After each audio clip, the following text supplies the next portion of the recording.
When you open up a search window in Logos, you're presented with several different options for how to undertake your search. I want to talk you briefly through the different options and discuss when one might be more appropriate over the other. Opening up a search window is fairly simple. You can go click on the magnifying glass icon, and that will open up a search window. And then you can see the 6 different options you're presented with. They are in order: Basic, Bible, Image, Clause, Morph, and Syntax. Starting from the left, you can see that Basic is the first, and that truly is a basic search. It's very simply a text search through the library or the subset of your library that you dictate. And so it's very simple and straightforward, very similar to other searches you may have done with other programs or databases. You can search, for example, for a particular word. You can search for a particular phrase. If you look at all of these different examples, it'll show you some of the different ways that you can arrange your search with Boolean operators or particular distinctions like a Bible reference, etc. So it's very functional, but it's still essentially a text-based search. The second option is Bible. Bible restricts your search to Bible texts, texts that have been versified. And so you'll notice that if you go to this particular drop-down to choose your options, you're going to be presented with essentially texts that are biblical. It's very much like a text search, like the basic search, but it's just restricted now to biblical texts. And again, the same things can be done. You can search for a particular word, or you could search for a phrase. All of these different options in this pane will show you the different ways that you can undertake the search. The third search is Image. This is very useful if you are looking for a particular visual for a teaching time or to use to illustrate a point. What it does is it searches all of the images in your library for the title, the keyword, the heading that's associated with it, and then it will then return the images that are associated with that. It is a text search because it's searching written text, but it returns images that are associated with that written text. So it's very useful if you're developing a visual presentation and you need an image to go with that. Going to the fifth option, you'll see is the morphology search.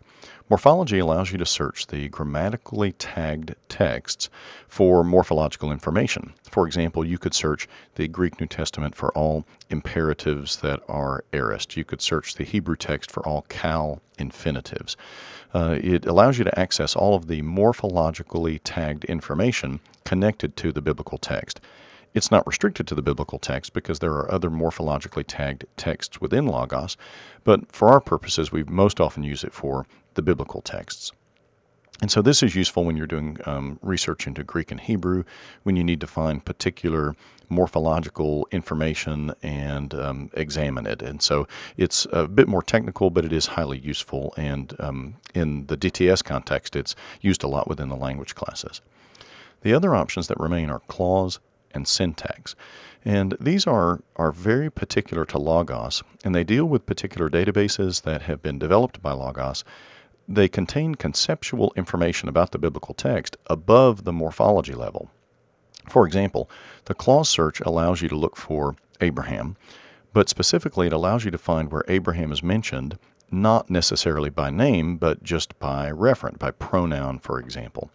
And so it's a higher conceptual level than the morphology, but it requires a little bit of understanding in order to use well. I'm going to develop this in a separate podcast, so just file that away for future reference. Syntax is very similar to clause in that it allows you to access technical syntactical classifications associated with particular databases in Logos.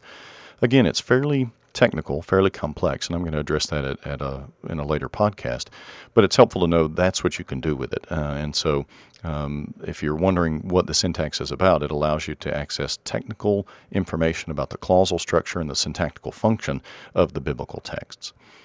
More often than not, the searches that you are going to use are probably Basic, Bible, and Morph. Basic and Bible will be used for all kinds of research within the biblical text to find topics, to find ideas, to find articles in your library that reference particular things. Morph is more particularly for those who are studying the languages and need to investigate the biblical text related to the languages and the structure of the languages. But you'll notice that in each of the panes for search, you're given lots of different options of how to go about your search. I encourage you to try those out to learn how they work.